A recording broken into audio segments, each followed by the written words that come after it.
지금 그 제목이 초선권적 국가교육위원회는 이제 반민주적 발상이다. 이런 상당히 좀 거친 제목이 좀 제시가 되었습니다.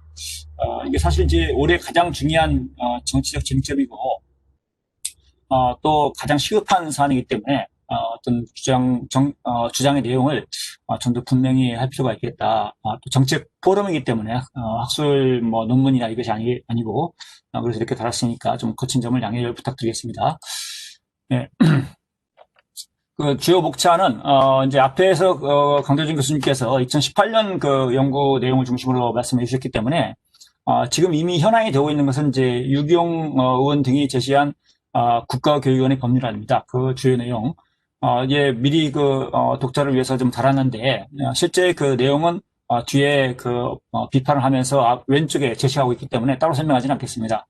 뒤에 다 나옵니다. 그리고 이제 필요성, 목적과 법적 지위, 구성과 임기, 소관 사무, 조직과 운영, 그 다음에 이제 부수적인 연관 문제, 그 다음에 대안 이런 식으로 말씀을 드리도록 하겠습니다. 죄송합니다. 예. 지금 그 법률안 내용은, 주요 내용은, 아까도 말씀드렸지만 뒤에 제가 제시하면서, 말씀드리기 때문에, 넘어갑니다. 여기 지금 초선권적 국가교육위원회 이제 필요성 비판을 하면서, 제가, 뒤에도 이제 법률안에 나오는 필요성을 또 제시합니다. 그런데 왜 이걸 달았냐면, 지금 국가교육회의가 요구하고 있는 그 법률안 내용이 유기용 의원 안에 다 이제 수렴되어 있습니다. 그리고 현재 국가기관에서 제시한 필요성이기 때문에 어떤 학자들이 제시한 필요성보다 국가기관이 제시한 필요성이 이것을 좀 더 논박할 필요가 있겠다 싶어서 이제 제시를 하고 이제 비판을 하는 겁니다. 여기 보시면 이제 초정권적 교육정책, 국민이 만드는 교육정책, 협력을 만드는 교육정책, 미래 대비 교육정책 이렇게 네 가지를 제시하고 있는데요. 저는 기본적으로 그렇습니다. 민주주의 척도라고 하는 것은 우리 정치학의 이제 기본인데 선거에 의한 평화로운 정권 교체, 그리고 이 선거에 의해서 드러난 국민의 뜻에 따라서 정책이 변경되는 것, 이게 민주주의 척도입니다. 이것이 이제 불가능하면 그게 이제 반민주적, 더 나아가서 독재가 될 수 있다. 이런 말씀을 드리는 것이고요. 그리고 이제 일관성이 중요하지만 만약에 잘못된 정책이 일관되게 추진된다고 한다면 이건 일반 국민의 교육적 요구를 억압하는 일종의 반민주적 강압을 초래할 수 있다. 이런 우려도 나올 수 있습니다.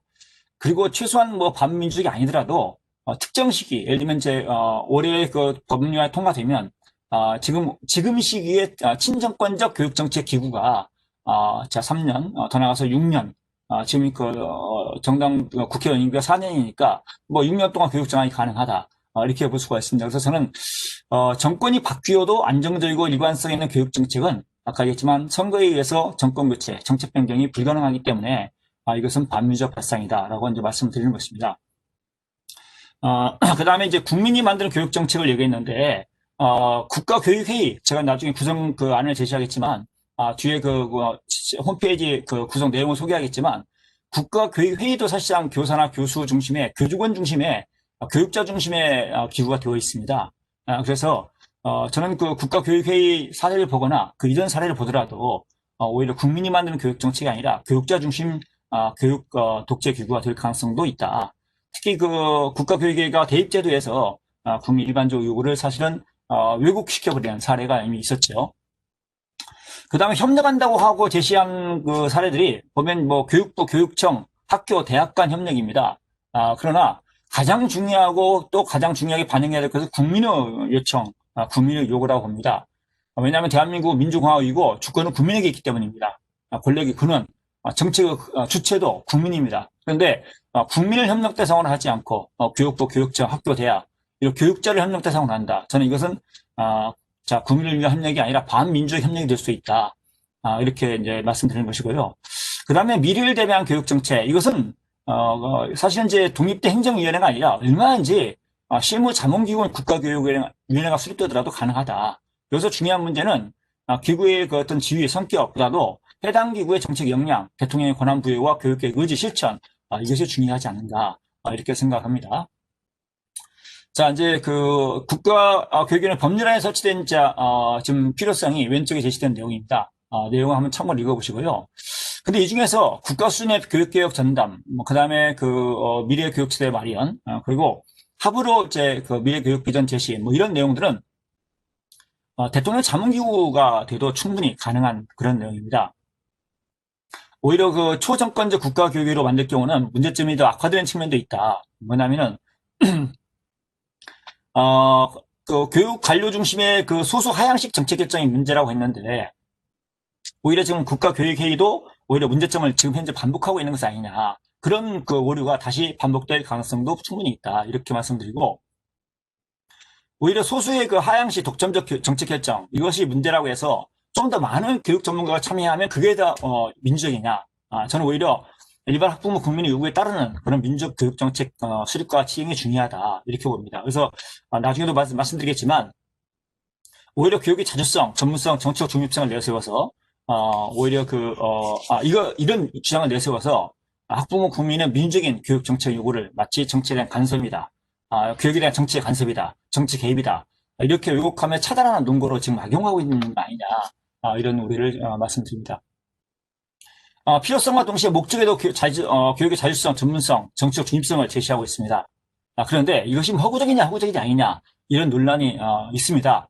저는 이제 기본적으로 교육 정책 결정에서 정책 중립성은 불가능하다고 보지만 그런데 문제는 이 법안의 체계입니다.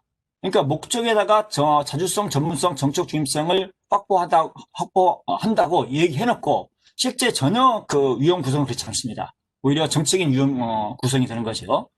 그래서 이건 자칫 잘못된 것이다 이런 말씀드리고요.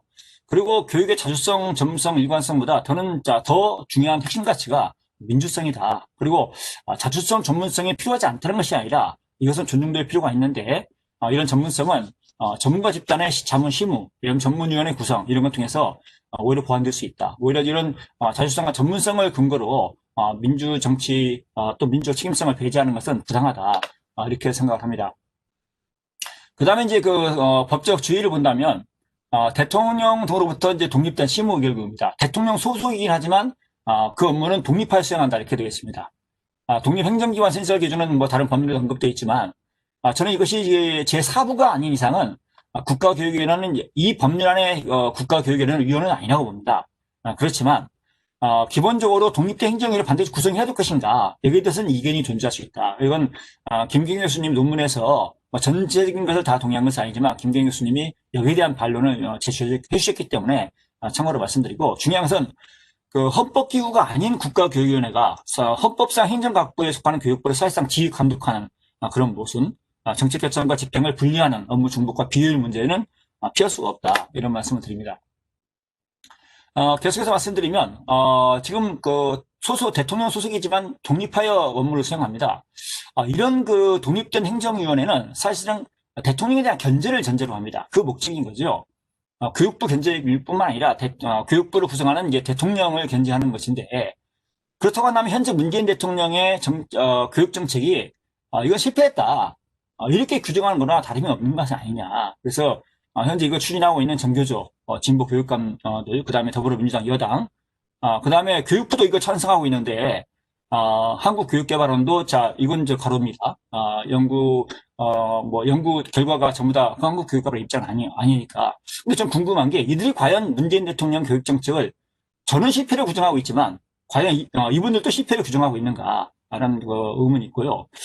그리고 또 하나가 중요한 것은 국가교육위원회의 교육정책 결정권을 부여함으로써 정부 여당이 현직 대통령과 차기 대통령의 교육정책 결정권 이걸 축소하고 대통령의 교육공학을 무력화시키는 이런 비상식적인 행태를 보이고 있다. 그리고 한번 만들어져 버리면 과연 대통령 국회 여당이 이들을 통제할 수 있겠는가? 저는 안 된다고 생각합니다. 영국 재무상 사례는 참고로 이제 봐주시고요. 그 다음에 이제 구성과 임기, 먼저 자격 요건을 보면, 10년 이상, 상급 이상 공무원, 10년 이상, 왼쪽에 자격 요건이 보입니다. 근데, 유원 구성에서 이렇게 엄격하게 자격을 제한하면, 사회적 합의도 추구하고 하는 그런 취지에 이제, 어긋날 수 있다. 그래서, 저는 이런 엄격한 자격 요건은 전문위원 자격으로 하는 게 맞고, 그 다음에 일반 위원 자격은 좀 완화하는 게 필요하지 않느냐, 이렇게 생각합니다. 그 다음에 이제 가장 중요한 구성 부분인데요. 여기 구성을 보면 왼쪽을 보면 국회가 추천한 8명, 대통령이 지명하는 5명 이렇게 되어 있습니다. 정치적 중립성이라고 하면서 대통령과 국회가 사실상 의원을 이제 나눠먹기를 하고 있는 이런 양상입니다. 이러면서 정치적 중립성 확보한다? 난센스죠. 오히려 정부 여당의 교육집의 의도를 이제 드러낼 뿐이다 이렇게 생각되고 그 다음에 이제 교육 뭐 대통령이 다 하는 것도 아니고 5명 아닙니까? 그러면 이게 누구한테 책임을 물어야 될 것인가? 대통령에 물어야 될 것인가? 여당한테 물어야 될 것인가? 야당에게 물어야 될 것인가? 정책결정 책임 소재가 불명확하다. 책임 정치가 불가능하다. 이런 문제점을 이제 말씀을 드립니다. 그리고 아까 제가 말씀드렸듯이 현행 국가교육회의, 뭐 이 국가교육회의도 여전히 뭐 여러 분야의 지식과 경험이 풍부한 사람, 이런 분들을 요청한다. 이렇게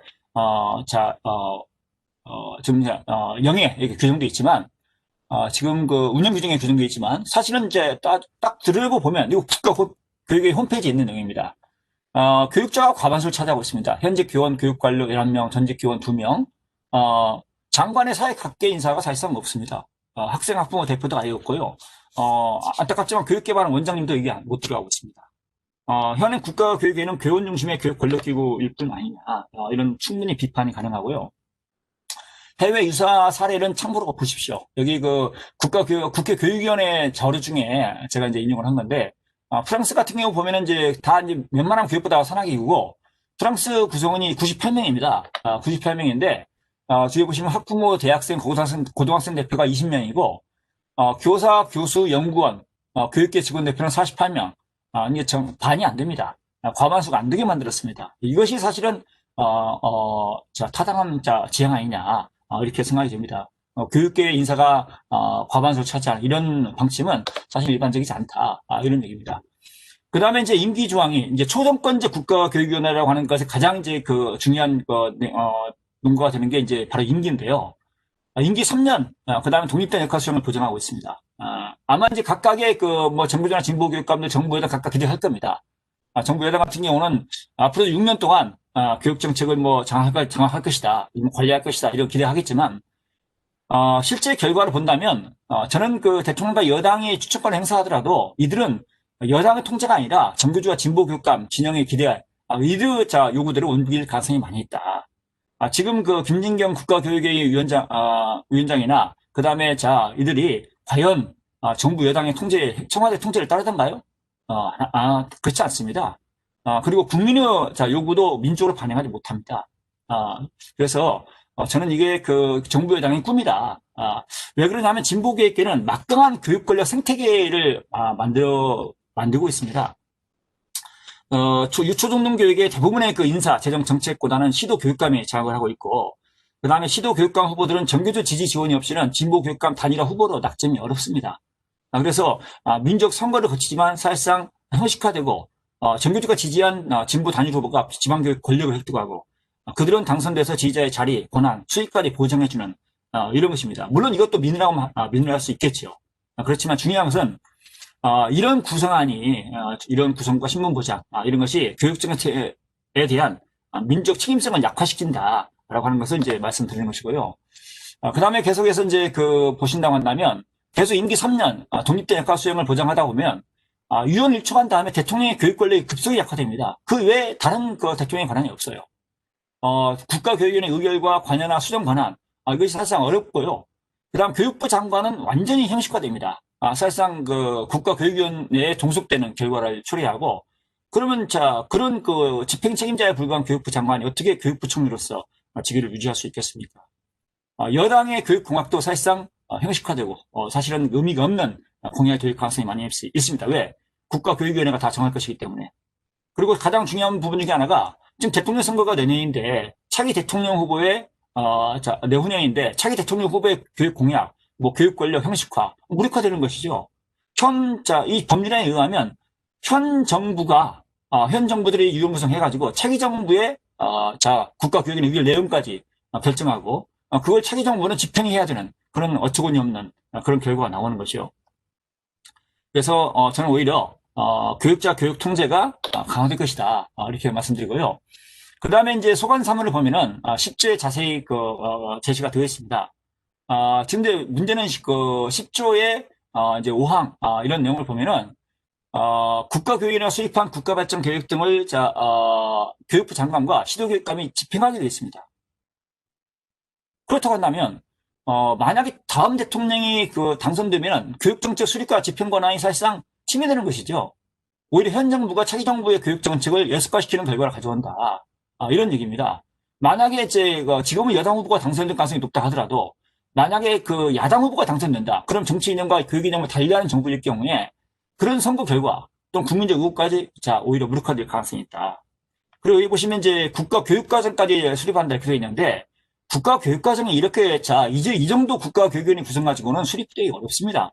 너무나 중요한 절차고 엄정한 절차고 전문적 절차라서 이 부분은 별도의 조직과 절차를 통해서 수립되는 게 맞다 이렇게 생각되고요. 그 다음 교육부 조직, 지방교육 자체 침해 이 부분은 뒤에서 또 말씀드리도록 하겠습니다. 그 다음에 이제 소관사무와의 중복성 문제를 말씀드리지 않을 수가 없는데요. 정부 조직법 제28조를 보면 그 교육부의 소관사무가 나와 있습니다. 그리고 이 국가교육위원회 소관사무와 충돌을 분명합니다. 물론 이제 부칙을 둬가지고 지금 국가위원회 이 법률안의 소관사무를 우선하게 되어 있습니다. 그런데 일단 자 그렇게 된다면 일단 의결과 집행의 차이는 있지만 영역 내용이 소관사무 내용이 자 영역이 명백하게 중복되고 충돌될 수 있다. 그리고 이제 비효율이 발생할 수 있다는 것이고요. 그리고 교육부는 단순 교육정책 집행기구로 전락해야 하는 것이 맞느냐. 대통령의 그 행정부 수반으로서의 권한이 제약되는 게 맞느냐. 이런 부분입니다. 물론 정부조직법 제11조에 대통령 행정감독권 행사할 수 있다고 했지만 만약 실제 행사한다고 한다면 같은 정부 내에서 국가교육위원회 교육정책을 재수립을 요구한다 할 경우에 정치적 부담도 적지 않고 혼란이 발생할 수 있다 하는 얘기입니다. 그 다음에 이제 위원장에게 지나치게 막강한 권한을 부여하고 있다. 사실은 이건 교육 대통령이다. 그 권한 내용은 생략하겠습니다.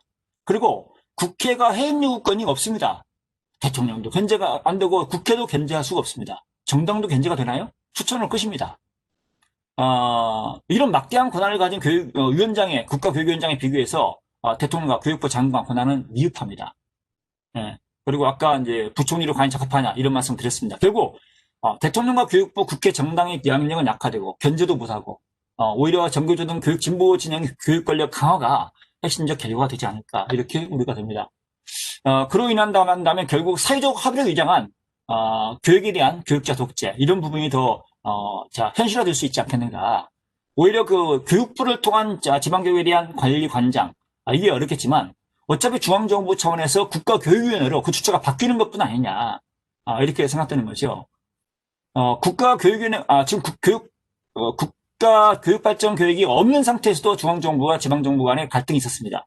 지방교육권 간에. 근데 국가교육발전계획을 수립해서 그것을 지방에 요구한다고 한다면 집행을 요구한다고 한다면 당연히 지금보다 간섭이 더 많아질 것이고 그에 따라서 교육권과 중앙정부 간의 갈등은 더 심화될 수 있다 하는 얘기입니다. 그래서 저는 오히려 학교 교육과 교원 정책에 대해서 지금의 문제점, 기초학력제와 공정성 추락, 전부 다 주관적 평가, 정성 평가를 지금 강조하고 있지 않습니까? 오히려 이제 지금 불평등 이런 부분이 더 문제가 더 심화될 수 있다 이렇게 생각되고요. 그다음에 연관 문제인데요. 일단 지방교육 자치 약화 이제 말씀드릴 수가 있습니다. 현행 이제 시도에서 지방교육 자치가 실현 중인데 국가발전계획이 지금 새롭게 만들어지고 이것을 집행하도록 의무화시킨다면 국가교육발전계획이 구체적이면 구체적일수록 그에 비하여 지방교육 자치는 약화되는 것은 당연한 거 아니겠습니까? 과연 지방교육 자치 본질적 내용을 침해하냐, 침해하지 않느냐, 그걸 누가 정합니까? 그 교육발전계획이 구체적이면 당연히 침해가 되는 것이 가능성이 높죠. 만약에 침해되지 않더라도 전반적인 어떤 그 보수교육감, 진보교육감을 막론하고 시도 교육정책들이 상당히 많이 유사화, 획일화, 동일화될 가능성도 높다. 그리고 이념 성향이 다르다고 한다면 중앙정부와 교육감 간 갈등은 더 심화될 것은 불보듯 뻔하다. 이렇게 봅니다. 이제 마무리하겠습니다. 시도교육위원회 논란 야기될 수 있다고 보는데요. 이게 교육부 조직 문제 하겠습니다. 아까 얘기했지만 교육부 조직이 심각한 축소 이유가 나올 겁니다. 지금 희망사항은 아마 교육부 조직을 놔두자 이렇게 지금 법안은 그 손을 안 대고 있는데 기본적으로 교육부 조직의 기능 조직 인력 예산 축소 이런 요구가 필연적으로 나올 수밖에 없습니다. 이미 집행기구에 불과한데 국가교육위원회 하수인으로 열심히 뛰어서 예산을 확보하고 이렇게 해라. 이게 앞뒤가 안 맞죠. 제가 볼 때는 교육 지원처로 격하거나 축소하자 이런 주장이 반드시 나올 것이라고 세우고요. 그 다음에 아까 이제 박남기 교수님께서는 이제 회장님께서도 말씀하셨듯이 지방에 시도교육위원회 만들라 이렇게 요구가 나올 수가 있습니다. 그래서 보시면 여기 보시면 이제 국가교육위원회가 교육의 자주성, 전문성, 정치 중립성 이거 확보하기 위해서 국가교육을 만들자, 운영한다. 그러면 시도에서도 이 방안 가지고 시도교육부에서도 만들어라. 이렇게 얘기할 수가 있다는 얘기입니다. 예.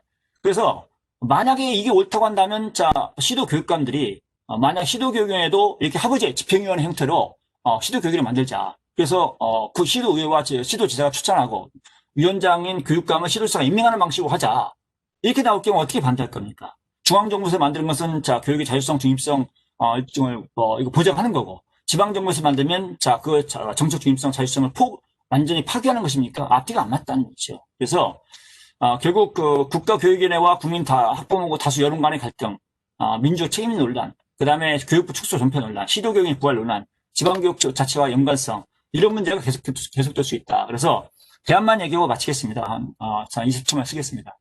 저는 그래서 어떤 독립된 행정위원회가 아니라 대통령 자문기구, 가능하면 이제 민족 하부기구를 지정하는, 그렇지만 최종적인 정책 결정은 대통령이 책임하에 교육부가 공식 발표하는, 이것이 중요하다. 그래서 위원회 구성은 교육 전문가는 적어도 어떤 교육자 지배력을 약화시키기 위해서 40% 미만이 돼야 되는 게 맞다. 60% 이상은 학생 학부모 대표, 그다음에 각계 대표가 되는 게 맞다. 이렇게 생각되고요. 그리고 대통령 임기가 종료되면 당연히 국가교육위원회 위원은 전체 임기는 종료돼야 맞다. 이렇게 생각합니다. 그래야 민족 책임성이 담보된다. 이렇게 보고요. 위원장은 차라리 비사범계, 비교육계 인사가 낫다. 이렇게 생각되고, 그리고 중요한 기능을 이제 아까 강대중 교수님께서 말씀해 주셨는데, 유초중등교육은 상당히 많이 지방교육으로 가 있습니다. 그래서 고등교육과 평생 직업교육 중심으로 유원 구성과 역할 수행이 필요하다. 이런 말씀을 드리고요.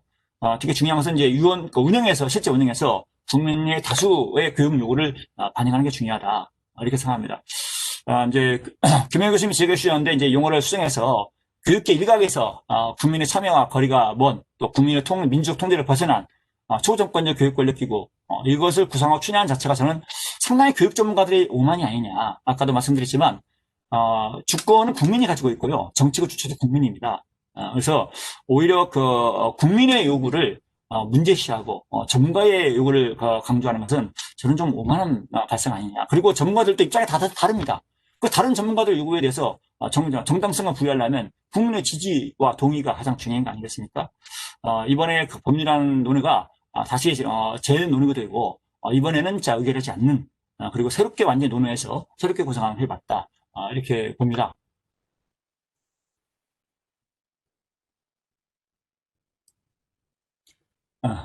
예, 이렇게 해서 시간을 1, 2분 정도 초과한 것 같습니다. 예, 죄송합니다.